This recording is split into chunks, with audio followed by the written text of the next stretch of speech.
Mobility, flow, and balance, where to begin today. We're going to start with a little ball. So, whether you have a golf ball, a tennis ball, a lacrosse ball, even a pickleball would work. Think about your fabulous feet and how good they're going to feel after you treat them a little bit. So, I do this several times a week, and which means that my body is super familiar with even just how to stand and not need a wall or a chair support. But often when I give this to people and they're not used to rolling their feet, what happens is they get their ball way out in front of them like that, and then you lose your leverage. So my suggestion is to keep your ball quite close to the other foot, right? And you're not going to just roll like this up and I mean, there's nothing wrong with doing that, but there's so much more to your foot that if you can angle your leg, right? Give yourself support. If you need a chair, if your foam roller's handy, if the back of your sofa's handy, right? If your ball is getting away from you because you're on a smooth surface, put your mat down. And for me, when I internally rotate my knee and the ball then treats the arch, wow, like the closer I get the ball to the heel on this internal rotation, that's like a hot zone for me. And the smaller the ball, truly the better the treatment. All right. So the bigger ball just makes it a little bit more challenging to get in. That had to been a solid minute, other side. This can be done seated.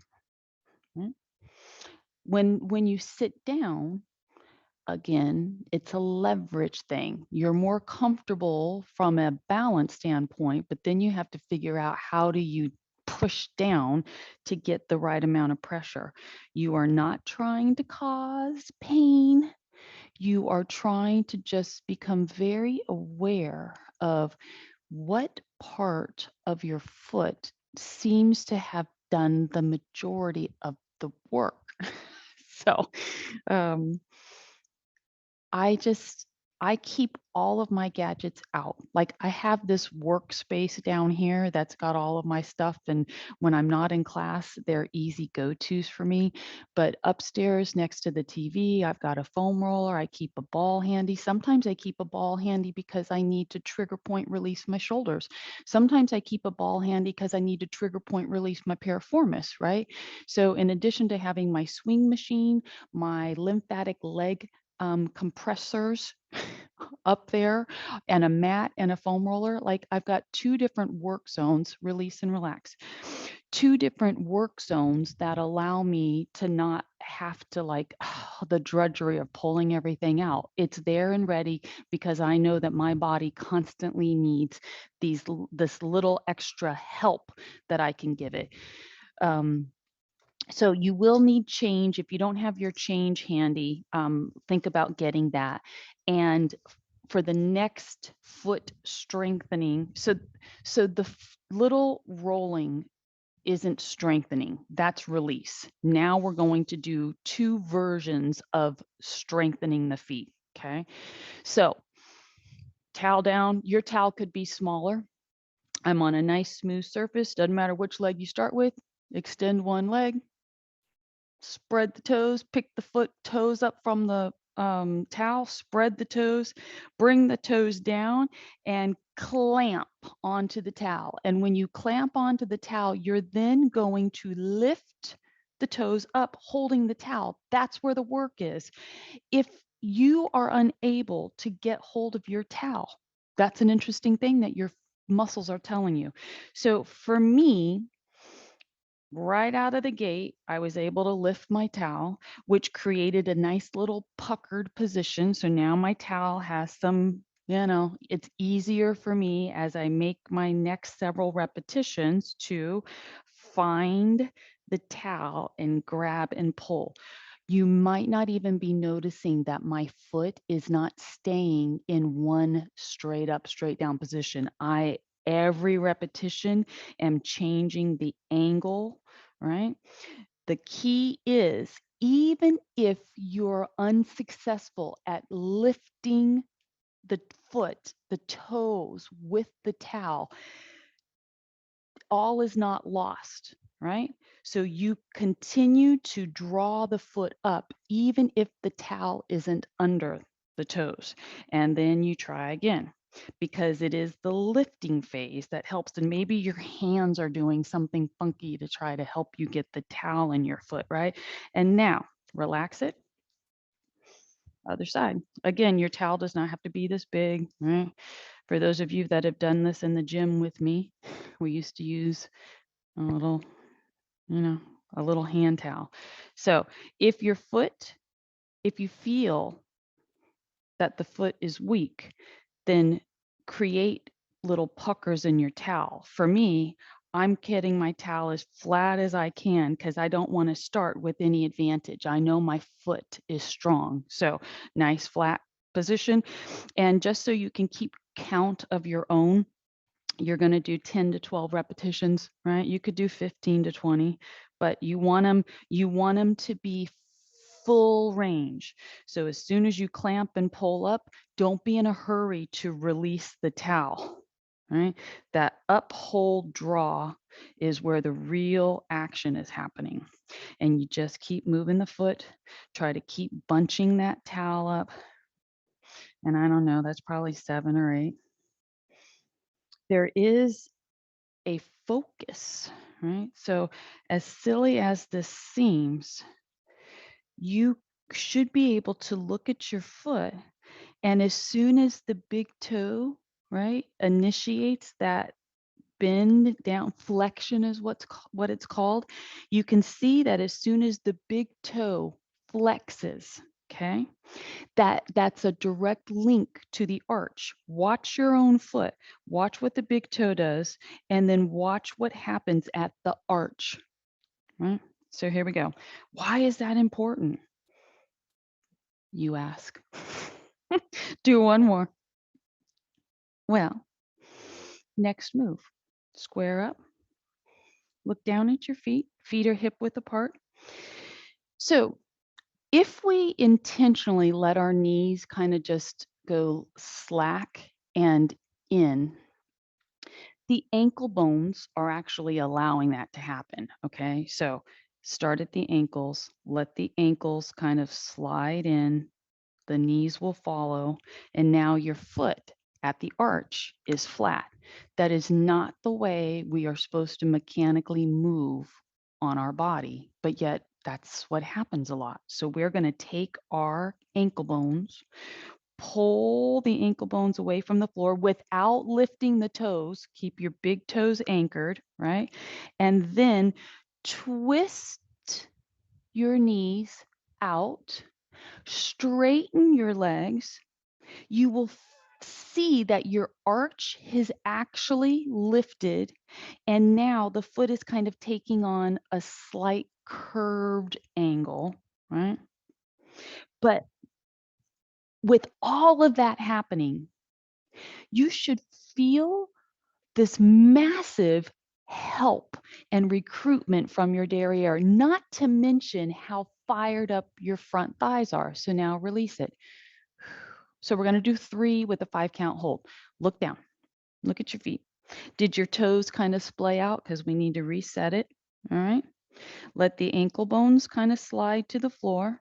Feel the knees go with it, and then pull the ankle bones away. You'll feel the outside edge of your foot get firm, rooted to the floor, and then tighten knees, twisting knees out, straightening the body. So now we don't need to look at our legs anymore. And now I want you to, while you twist the knees out, stand really extended, but not hyperextended. You're tight.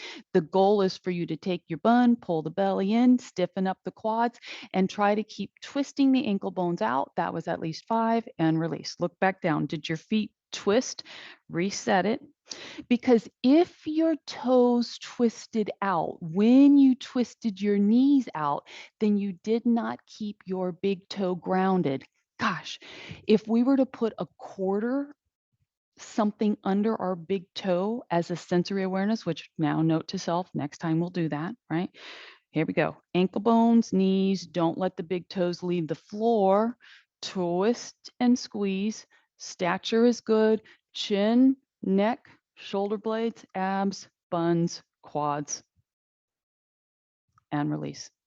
Simple as that, right? So now your change.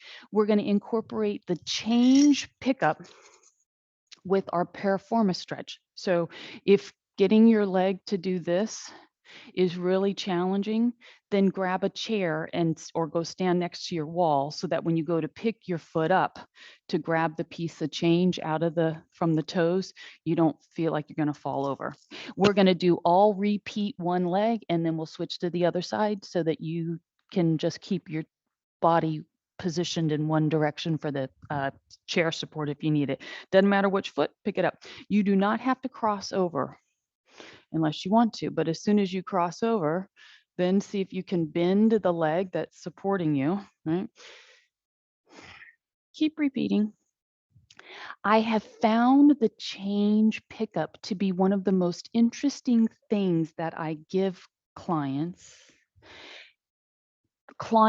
I give it to everybody, but the clients that I know have the biggest dysfunction happening with the flat foot collapsed arch, I find that they can't actually pick up the change. So then we have to substitute out marbles, slight, like these little rocks that can't be too big.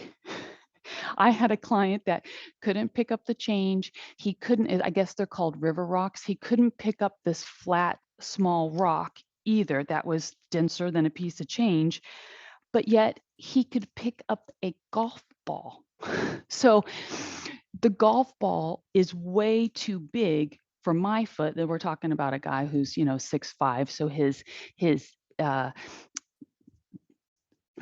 toes, you know, his toes are longer and he was able to get around the golf ball. But the goal would be to get him strong enough that he could pick up smaller objects, right? So if the change, switch sides, if the change is something that you really struggle with, just like the towel, the action of the foot trying is where the work is, right? This extra little bit of taking you into your piriformis stretch is part balance, right? The control, executing the position without pain or strain in the knee, right?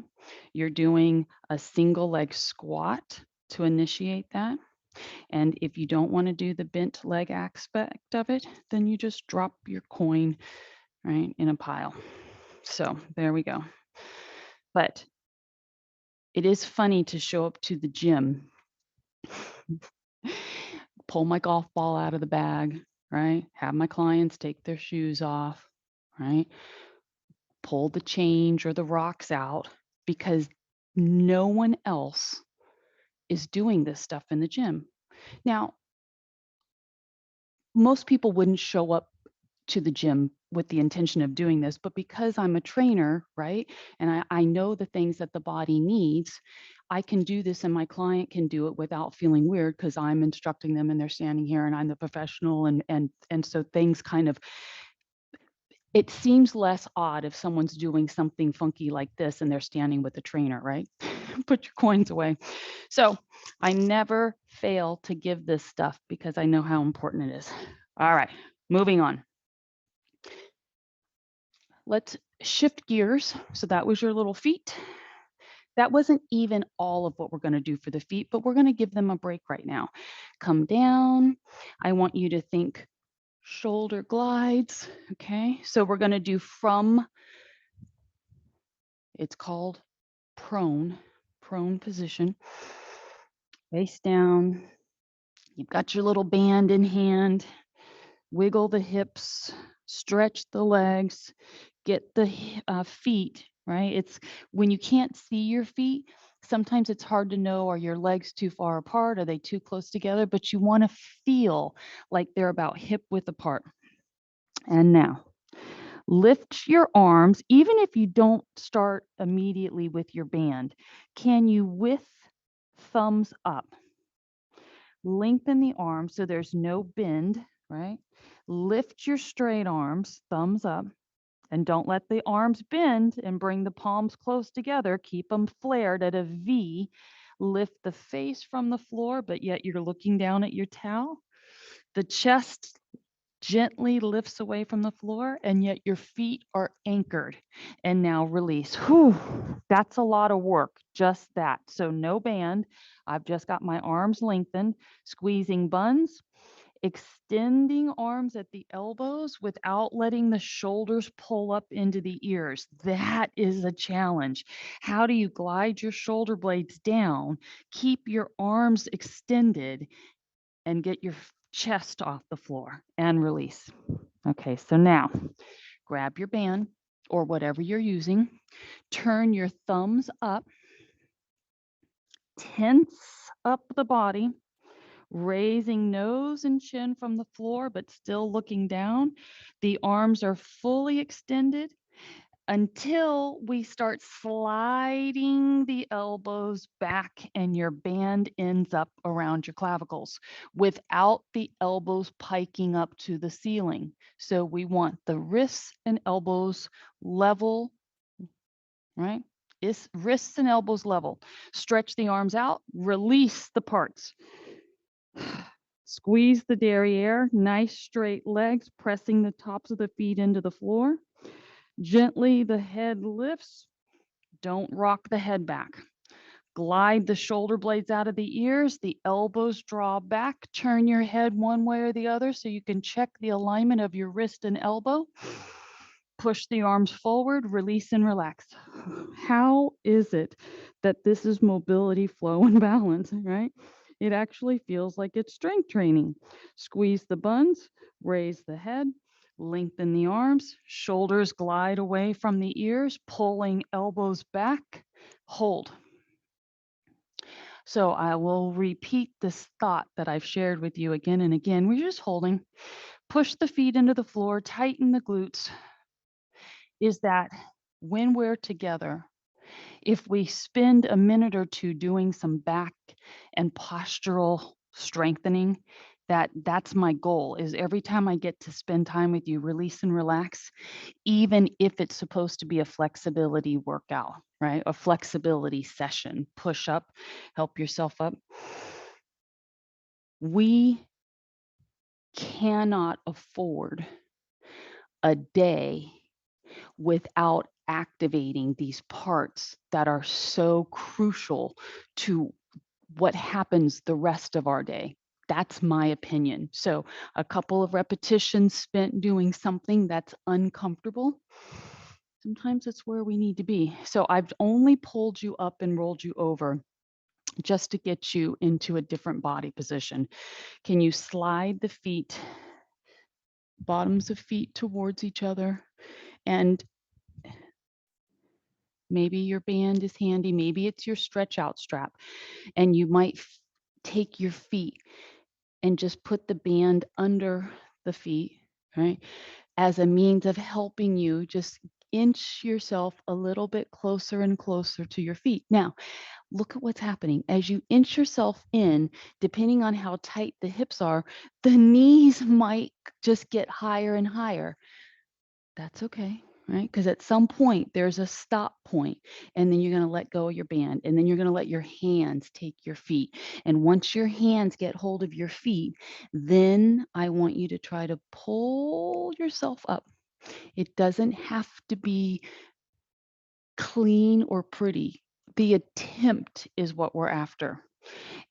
And if we were sitting on our little pillow, it would bolster the hips up and make your sit easier. This is just for a moment. We're just shifting gears. The knees, right? You can do little butterfly. So the other day we talked about static stretching, dynamic flexibility, ballistic stretching. This little bounce here would be considered like ballistic, all right? It has its merits. Few more seconds and release and relax. Now, back to prone position. Elbows down. This is the last little bit for your protraction and retraction. All right. So, last little thing for our posture. I would like for you to situate your elbows under your shoulders. Your arms are running parallel to each other. This is really, I'm going to turn just to show you the angles. So often when I watch people set up for like this modified cobra, what happens is their angles of their arms are off. Generally, most people will set up with their hands coming towards center. No, because that means that your upper middle back, the muscle that's supposed to be doing what's called shoulder adduction just means pulling into the middle, isn't properly set. So you want to glide your shoulder blades, right? That's depression. If you can't get your arms tracking parallel to each other, it's what's happening across your upper middle back. So you're not doing full cobra. All we're going to do is stabilize the neck so the head isn't hanging, nor is it rocked. It's neutral. You want to lower the chest and then push the elbows into the floor to get your extension. Now, you're going to do 5 of these, okay? So the odd thing here is where exactly is the muscle work taking place? Is it in the down or is it in the up? This is the interesting thing about this movement. Most people would say, well, it's when I push up that I'm actually doing the work. But guess what? This movement, the intention is slide the shoulders away from the ears, bear down into the elbows, and then as you lower your chest, it only comes down a couple of inches. That's when you squeeze or shoulder adduct your shoulder blades, squeeze your shoulder blades together. It is the lowering phase that is where the real work is done. Push back up. So now we're going to try another version of it.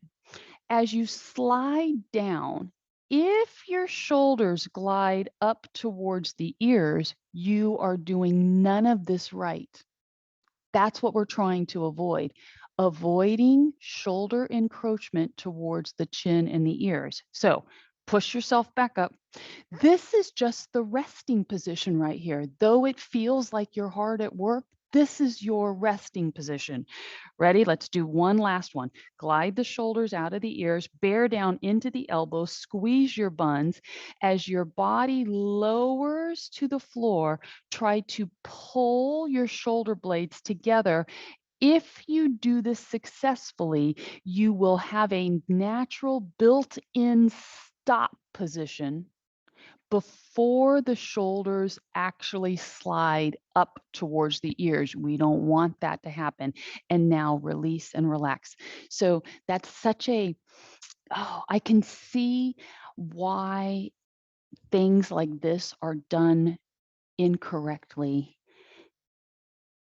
because there's a lot of explanation that has to happen. And secondarily, it's a lot of trial and error, right? So the first time you lay down to do something like this, you're going to come up on your feet. The first time someone would lay down and try to learn something like that, there's so much information that we just know that it's not going to be done properly.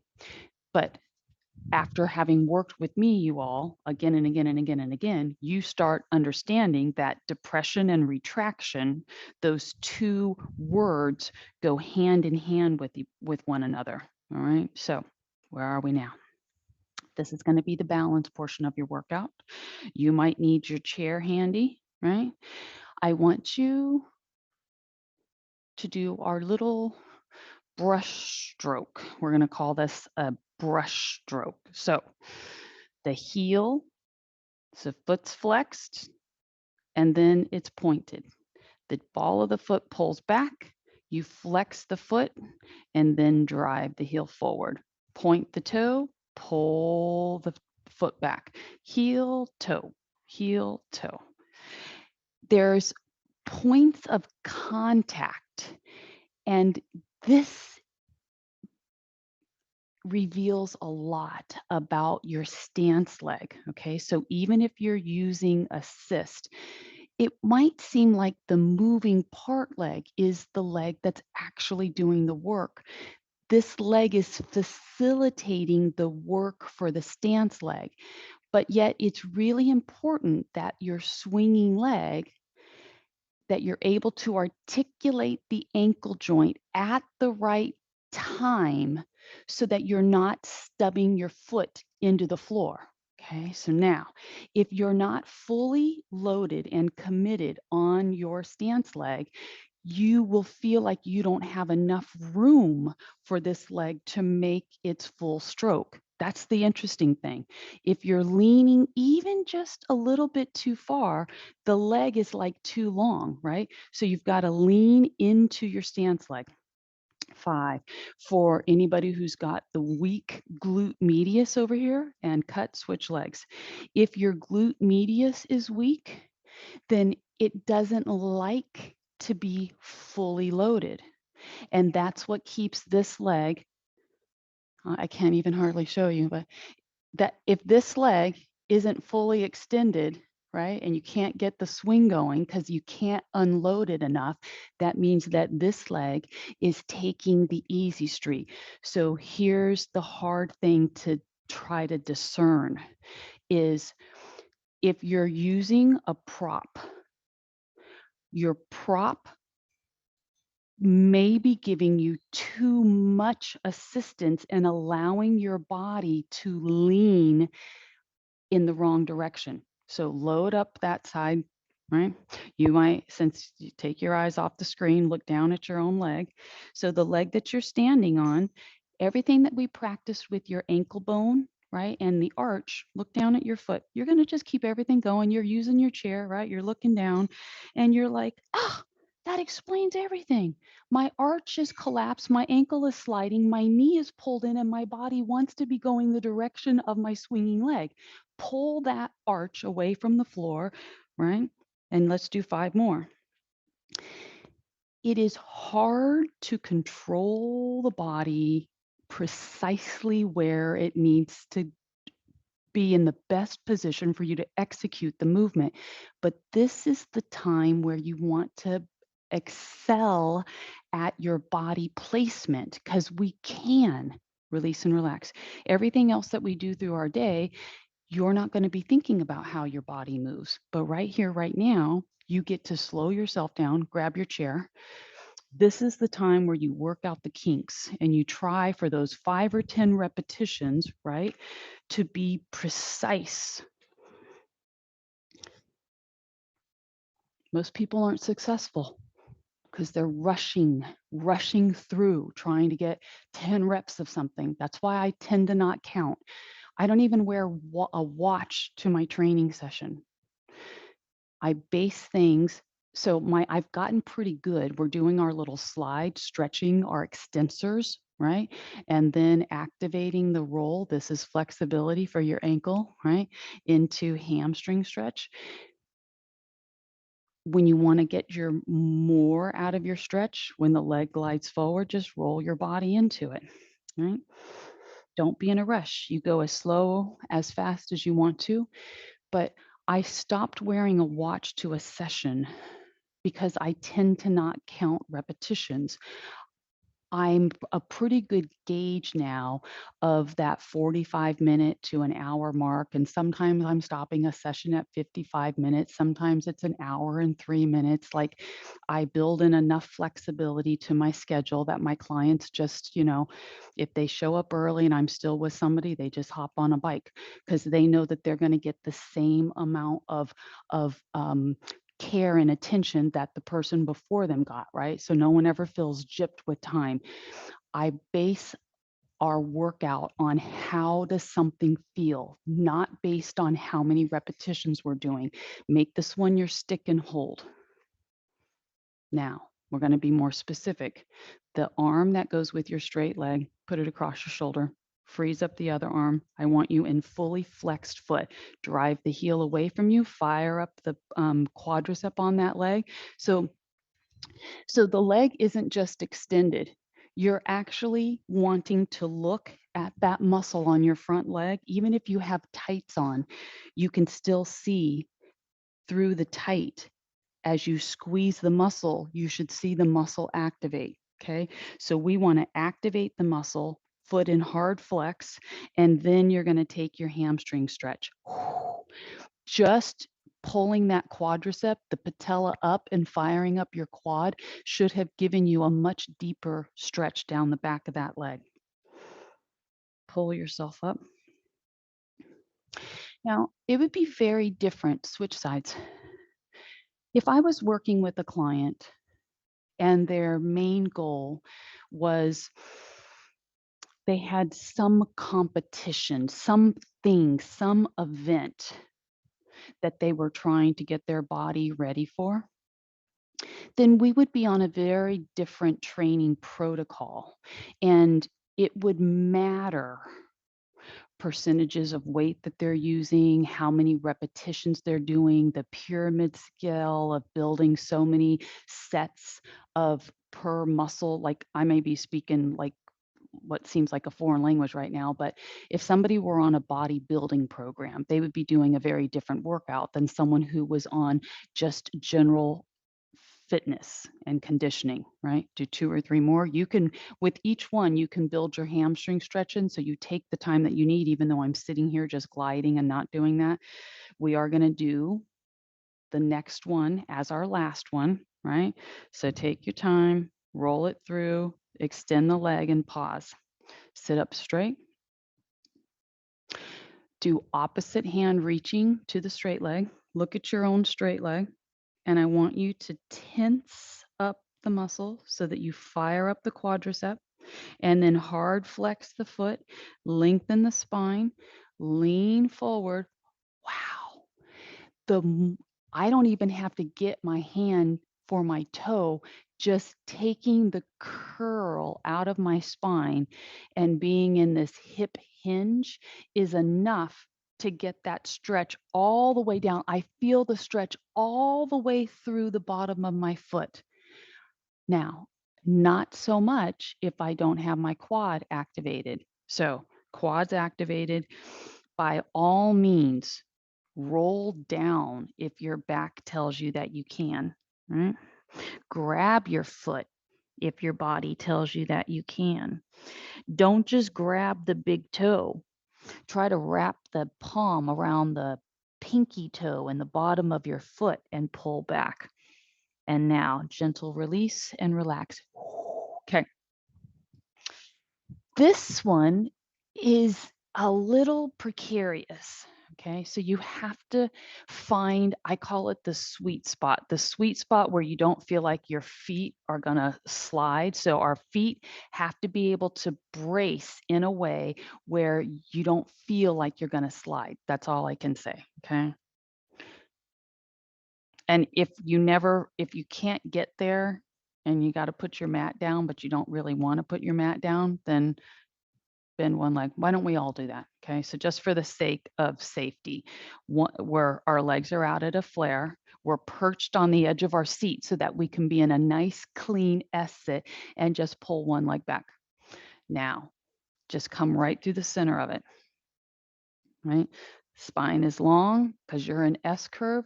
You're going to take your eyes off the screen and you're going to look down and you're going to reach down.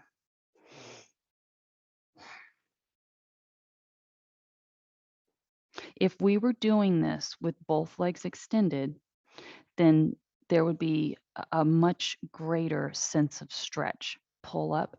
Since the leg is flared out, we're trying to hit a different part of the muscle. Can you take the leg and flare it even more? Because this long band that runs up right on the inside of that leg is what we're after. This leg is also flared out as if both legs were flared. We're just allowing the single leg plie position. So drive the ankle, drive the heel, activate the quad, lengthen the trunk. Right? Maybe you're able to press this arm into the leg and reach the other arm to the floor. Don't forget about keeping this quad fired up. Look at your own leg. You can run your experiment. You'd be like, I don't know, is it fired up? Try to squeeze the quad. It's the mind to muscle.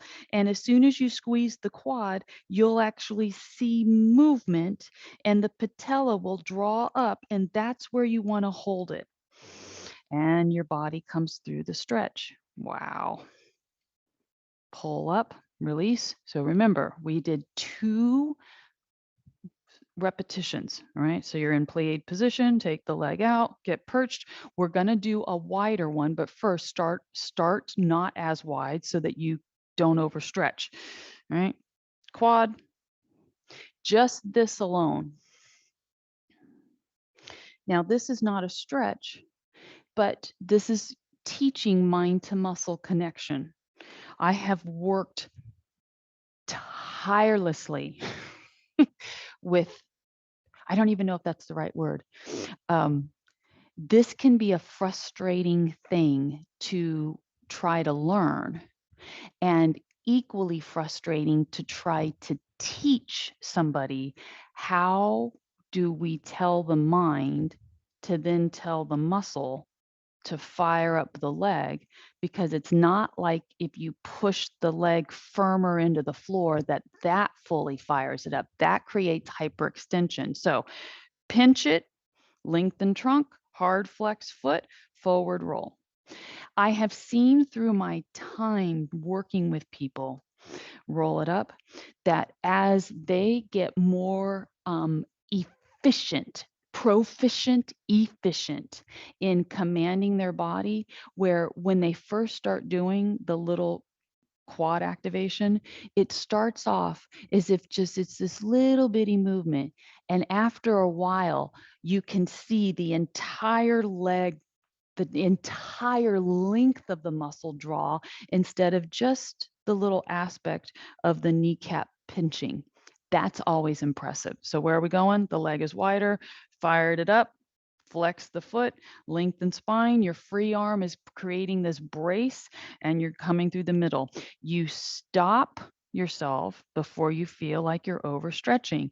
If your foot is rolling in, try to correct it, right? If your knee has gone a little slack, put the tension back in it. And if you can go deeper, then go deeper. I'm just allowing my knee on this bent leg side to be braced by my arm so that I get my best possible stretch. Release and relax.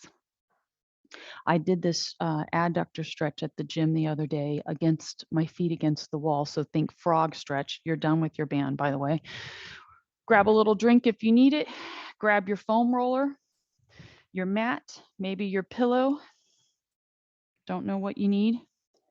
Well, I don't know. I know what you need, but I don't know if you know yet what you need.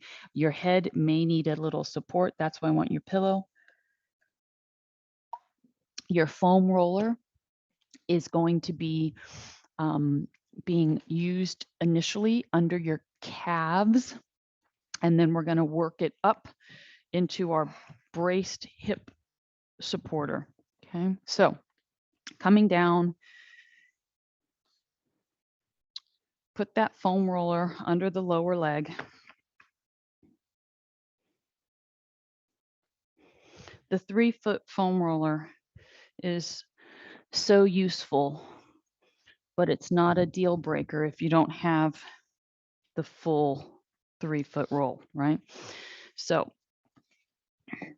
just trying to get your legs comfortable. If your foam roller is short, then just know that your legs are going to be probably as wide as the foam roller is, right? If it's a shorty. But getting neck supported, that's not even enough. Roll it up one more. All right, body's flat, belly to spine. Settle in. Take your legs. Just allow the feet to flop in and flop out, in and out, in and out. And if your foam's in the right spot, then you're kind of rolling right over these little knots back there. Surprising. I mean, it's not surprising that you're feeling what feels like a knot, but essentially what that like unsmooth action is the fact that the calf muscle runs from the back of the knee to the heel. So when we flip and flop our legs in and out, it is called cross fiber manipulation. We essentially are treating the muscle going against the grain, okay? Because the grain of the muscle, wait for it, goes this way. So now move the foam a little bit lower. You are going to bend the legs. And if you've got the foam situated that allows the side edges of your feet to touch the foam while the legs are bent, even better.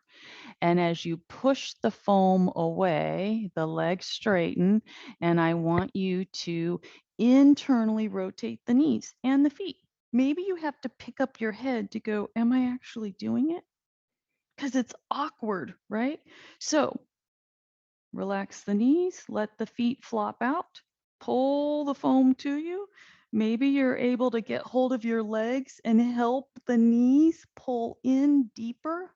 Push, turn the other way. Flopping knee, we don't just want to extend the legs. We are encouraging internal rotation right here. And that's what's so awkward is because the leg spends so much time externally rotated that to get it in feels like quite the fight.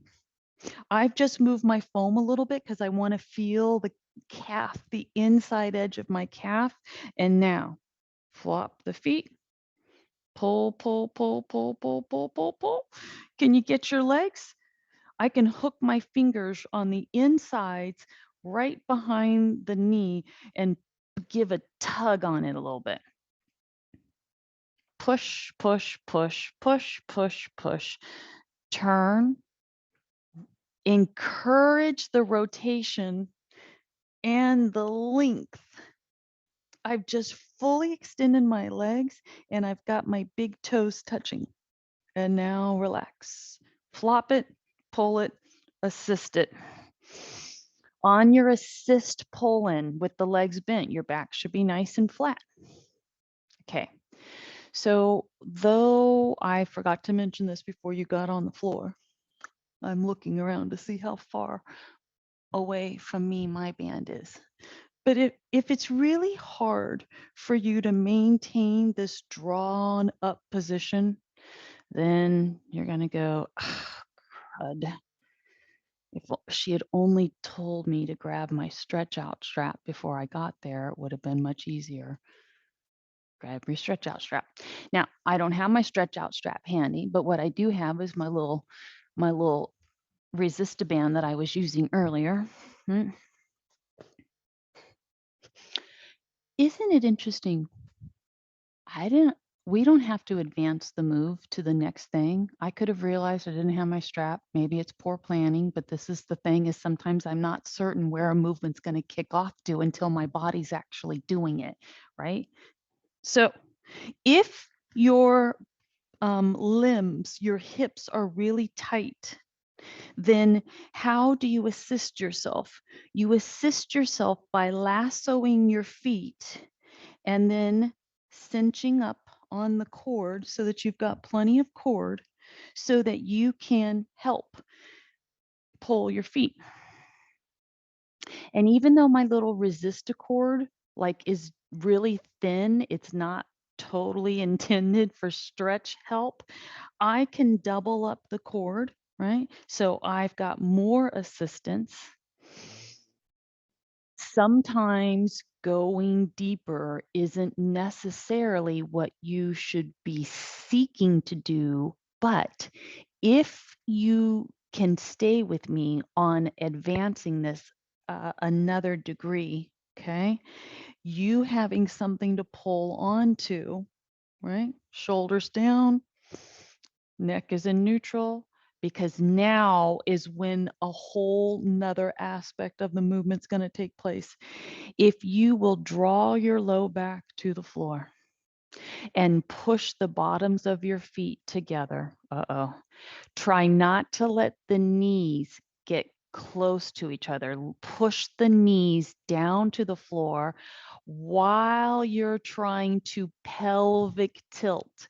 You are not trying to bridge. All you're trying to do is pelvic tilt, and that will create this opening at the adductors, right? So you're pulling your feet, shoulders are down, belly to spine, right? Neck is neutral and full on pelvic tilt. And now that had to been at least a 30 count hold, release. Phew. Unfold. When you get out of a position, right, where the legs are in this extreme end range, when you come out of it, like it should feel it takes some work to get your limb to go, oh, because it might feel a little like crabby then. That can happen. All right. Next phase. For the bridge, we don't need our towel or the pillow under your head, right? Start lifting your hips. How hard is it to get your derriere up high enough to get that foam up, right? Not up to the waistline, but certainly up at the back of the hip. All right. I say the hip, but what I really mean is the SI joint, okay? Because your hips are not in the back of you, right? Those are your SI joints. So settled in, pick up a foot, you're going to just in an alternating leg. I want you to march your feet for a minute. This is just allowing you to settle in on your foam. Shoulders are flat, neck is neutral. When you pick up a leg, we're going to take the leg, the knee gets towards the chest so that you don't feel any strain, and then start straightening the leg. And then bend it, set it down. Pick it up, belly to spine, nice flat upper back. Make sure the knee draws in close enough so you don't feel like you're straining or having to arch. It really important. You should not feel like your back is in arched mode. You should feel like your ribs are pulling down and you've got quite a bit of your back actually connected to the floor. Take the leg up. How straight does it allow you to go? And then rebend it. And now this time with the leg up, it's bent. Just anchor your hand to it. See if you can get the other leg up, right? And then if you're really uncomfortable, let your hands find your foam. And if you can allow your knees to draw into the body, the foam just gives you this prop where you shouldn't feel like you're fighting. But if your foam slides, put one foot down, do a little bridge, get the foam up a little bit higher. I want you to feel like the foam is allowing your knees to get as close to your chest as you can, and there's no strain. From here, let one foot reach back overhead. If when you lengthen the leg goes to the ceiling. I'm not okay with that. But I want you to think about letting the leg stretch over your head. And that might not be a realistic approach for you today. But in an alternating pattern, you're not going to fight it. You're just going to lengthen the leg. You may be getting a little hamstring stretch when you go to lengthen the leg, right? If you're if this is an issue of body mass, right, where your thighs can't get down close enough to your trunk because of body mass, your legs are moving, bending and extending from whatever angle is not rendering pain. Okay, do one more. And now, one leg is going to stretch towards the wall in front of you. The thing about being on the foam roller is, since this is an accessory, right? One of those additions, an extension of your body, a support to your body, we have to feel confidence when we're using it. And if there's anything that feels scary or uncertain, you will tense up because there's this fear factor. So if you need to keep holding your foam roller, right, then just let your hands rest on it. But the leg that's extended, it's soft kneed. And for me, because I feel pretty comfortable on the foam, I'm going to grab this other leg and I'm going to pull it to me so I get to increase my stretch. All the while, you can straighten the lengthened leg and then soften the knee again. Straighten it because we're allowing the hip flexor, right? When we soften the knee, then there's no load on the hip flexor. It's not doing a job.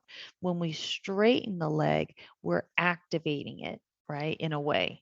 And now soften the knee and let the pressure come off of it and straighten it. From which position do you feel like you get the best stretch? Because that's the one I want you to go to. Pull the knee in. Oof.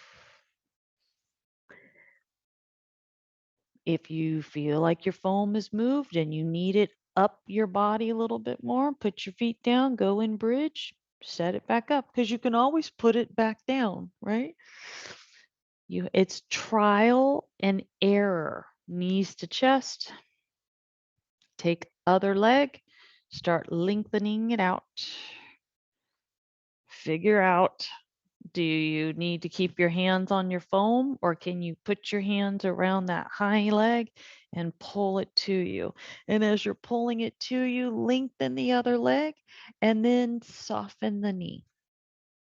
Lengthen it. You're going to do 5 where you actively stretch it and then gravity does the rest of the stretch when you soften the knee. And lengthen, release, push, release. One more, push, release.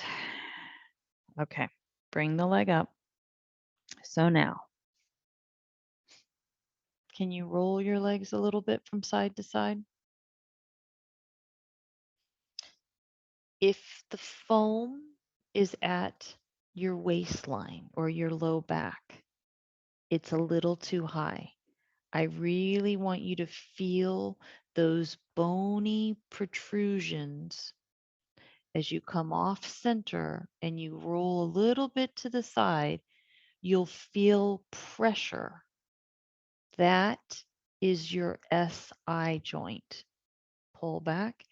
And often the SI joint has some sensitivity to it, right? Pull back. Oh my goodness, I was listening to Dr. Livingood just this morning, and he was talking about blood pressure. And he used the analogy similar to what I was talking to you about as it pertains to circulation and the hose and having a kink in your hose and how the kink in the hose kind of creates this hurdle where the nutrients and blood and oxygen and everything that's supposed to be flowing through the hose gets hung up, right? So I've told you about my client that has the high blood pressure. So many of my clients actually are on blood pressure medication. And so I'm doing a little more discovery, right? And he's breaking down all the medications and kind of what the cons are of the medications. Come down to neutral, feet down, bridge the hips. But he was explaining about When our body, this was gold, when our bodies are in this state, or muscles in general, have you ever seen somebody who you're like, oh, they're stressed, they like everything about them, their shoulders are always up, everything is like tight, like they look like high strung stressed people? When our muscles and everything about our bodies are tight, it will increase our blood pressure because there's restriction.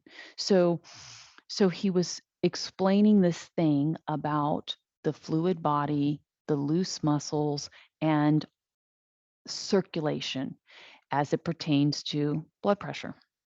You're going to come back to face down, and we're going to do our Cobra pressaways now.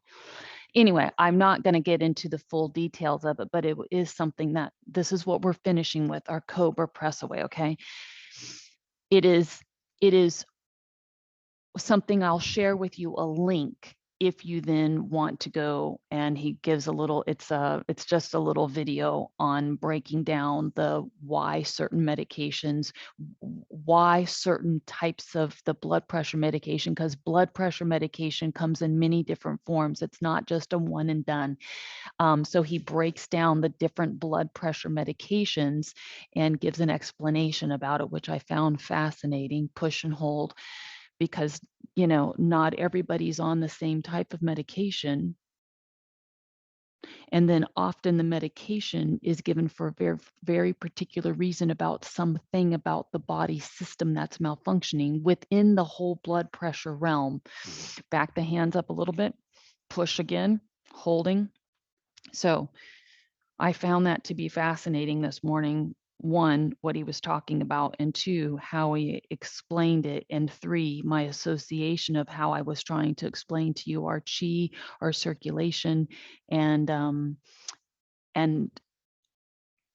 I just am continuing to know that the things that I talk to you all about, right? They're very relevant.